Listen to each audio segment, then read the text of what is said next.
नमस्कार। योग विज्ञान में आप सभी का स्वागत है। आज हम लोग बात करेंगे योग दर्शन शास्त्र के प्रथम भाग समाधिपाद के अध्याय 18 वैतृष्ण वैराग्य। इनकी पार्ट 1 हम लोग बात कर चुके हैं। आज हम लोग पार्ट 2 की बात करेंगे, ठीक है। और ये जो लेख है ये आदि मुनीश्वर योगेश्वर शिव कुमार शास्त्री मुनि महाराज का लेख है, हिंदी भाष्य में है। जो योग दर्शन शास्त्र के जो प्रथम भाग समाधिपाद के जो सूत्र है उनको एक हिंदी में बहुत ही उदाहरण के साथ अच्छी तरह से समझाया गया है, जिसको आज हम लोग अध्ययन करेंगे। तो वैतृष्ण वैराग्य ये हम लोग अध्ययन कर चुके हैं पहले। अगर आपने नहीं देखे हैं तो इससे पहले के वीडियो में जाके आप देख सकते हैं। और आज हम लोग यहाँ इसी को आगे बढ़ाते हुए देखेंगे संप्रज्ञात समाधि।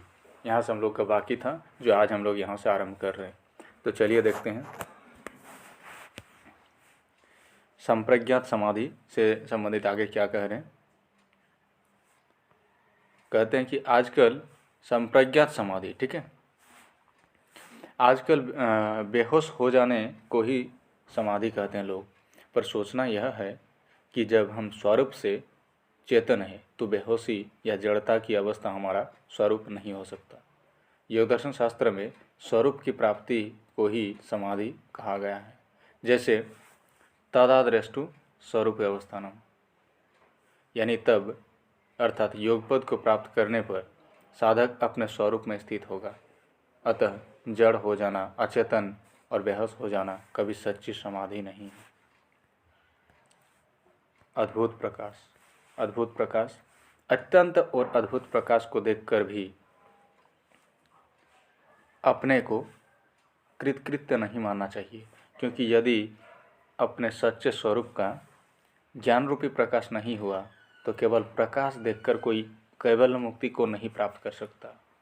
प्रकाश पर मरने वाले और ज्योति का ध्यान करने वाले उन फतिंगों से अधिक बुद्धि नहीं रखते जो चिराग पर गिरकर अपना प्राण दे देते हैं। हजारों और लाखों बत्तियों की शक्ति वाले लैंप या प्रकाश आविष्कृत हो रहे हैं और बिना योग साधन के ही लोग देख रहे हैं, पर इन्हें देखकर न कोई ब्रह्मानंद को प्राप्त होता है और न जीवन मुक्त होता है। ठीक है, आगे देखेंगे इसी को कि सबसे अधिक आश्चर्यजनक और अद्भुत प्रकाश का ज्ञान, प्रकाश ज्ञान का प्रकाश है। सबसे अधिक आश्चर्यजनक और अद्भुत प्रकाश कौन सा है? ज्ञान का प्रकाश है। सबसे अधिक आश्चर्यजनक और अद्भुत प्रकाश ज्ञान का प्रकाश है। ज्ञान चेतन में होता है, अचेतन में नहीं होता है। अचेतन ज्ञान शून्य और जड़ होता है। चेतन और ज्ञान दोनों दो पदार्थ नहीं है। ध्यान से सुनिएगा, चेतन और ज्ञान दोनों दो पदार्थ नहीं है। जीव ही चेतन है और सब जड़ है।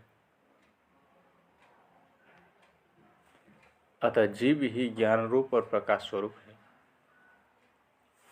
जब मनुष्य बेहोश होने लगता है तो आँख के सामने पर्दा पड़ जाता है और अंधकार छा जाता है, क्योंकि जड़ता ही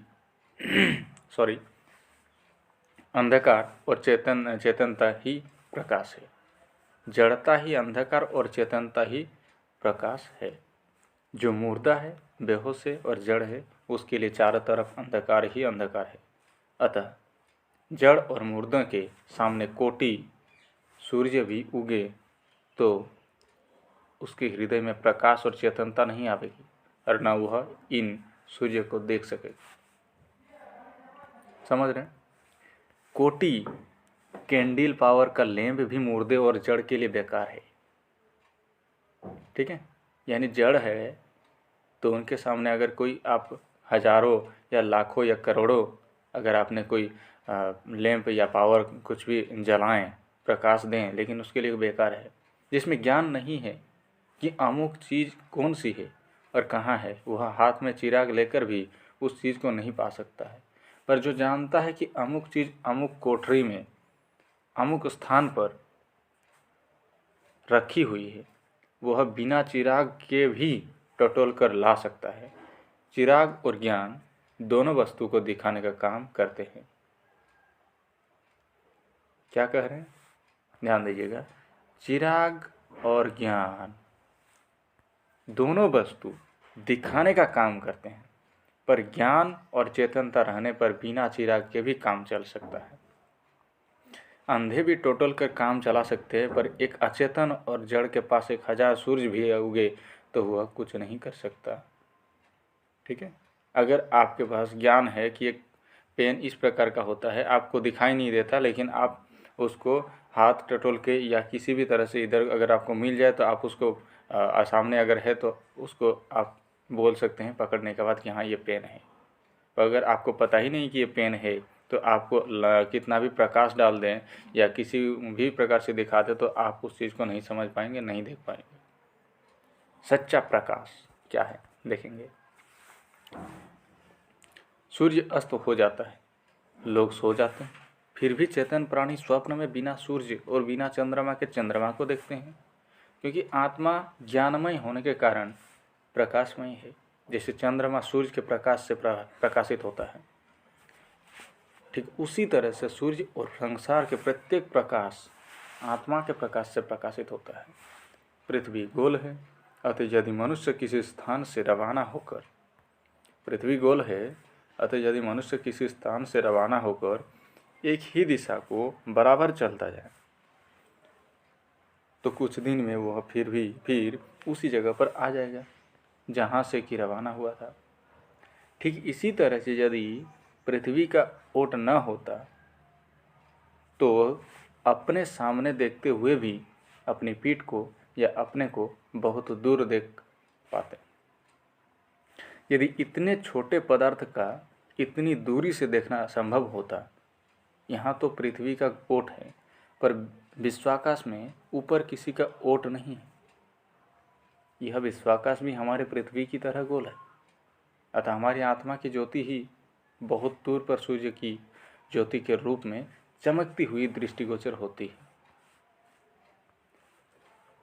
इस सूर्य में जो ज्योति है वह हमारी आत्मा की है। आ गए उस बिंदु पर, इस सूर्य में जो ज्योति है ना वह हमारी आत्मा की ज्योति है। तो आप उस ज्ञान की, उस प्रकाश की ओरिजिन है, आपके खुद के अंदर है, बस उसे टटोल कर उसे खोज कर आपको देखना पड़ेगा। चलिए आगे देखते हैं। संसार का प्रत्येक लैंप जीवों का आविष्कार किया हुआ है, क्योंकि जीवों का बनाया हुआ है, और बन जाने पर भी ये लैंप तब तक नहीं जलते जब तक कि कोई जीव, कोई आत्मा या कोई प्राणी इन्हें न जलावे। जलने पर भी यह ज्योति है, इसे जीव ही जानता है और जीव ही देखता है और जीव ही इसे लाभ उठाता है। यह जड़, अचेतन और निर्जीव पदार्थ के लिए सारा प्रकाश व्यर्थ है, अतः अपने भीतर के प्रकाश से ही सारा विश्व प्रकाशित हो रहा है। मुर्दे की आँख खुली रहती है पर वह कुछ नहीं देखता। वास्तव में चेतनता का प्रकाश ही सब प्रकाशों का मूल है। चेतन आत्मा भी ज्ञानमय होता है। क्या कह रहे हैं यहाँ पर? चेतन आत्मा भी ज्ञानमय होता है, अतः चेतनता ही या ज्ञान ही सबसे बड़ा प्रकाश है। यही कारण है कि जब मनुष्य आत्मचिंतन करता हुआ अंतर्मुख होता है तो उसे अद्भुत प्रकाश के बहुत ही उज्जवल प्रकाश दृष्टिगोचर होते हैं। पर असली और सच्चा प्रकाश वह ज्ञान है जिससे हम अपने सच्चे स्वरूप का साक्षात्कार कर सकते हैं। ठीक है, आज के लिए इतना ही, और आगे हम लोग इसी अध्याय के अंतिम पाठ को अध्ययन करेंगे जो है अनाहत ध्वनि। ठीक है, और आप सभी को पता है कि ये जो है हम लोग जो है पढ़ा आदि मुनीश्वर योगेश्वर शिव मुनि महाराज जी के जो पुस्तक है योग दर्शन शास्त्र प्रथम भाग के अध्याय 18, हाँ अध्याय 18 से उद्धृत ये लिया गया है। और आगे हम लोग नेक्स्ट पार्ट में पढ़ेंगे इनका पार्ट 3 कहें तो, या और अनाहत ध्वनि इनका जो शीर्षक रहेगा, इनको हम लोग अच्छी तरह से, अगर जानकारी अच्छी लगी, वीडियो अच्छी लगी तो आप चैनल को लाइक शेयर एंड सब्सक्राइब करें। मिलते हैं अगली वीडियो में, तब तक के लिए फिर से आप सभी का प्रेमपूर्वक नमस्कार।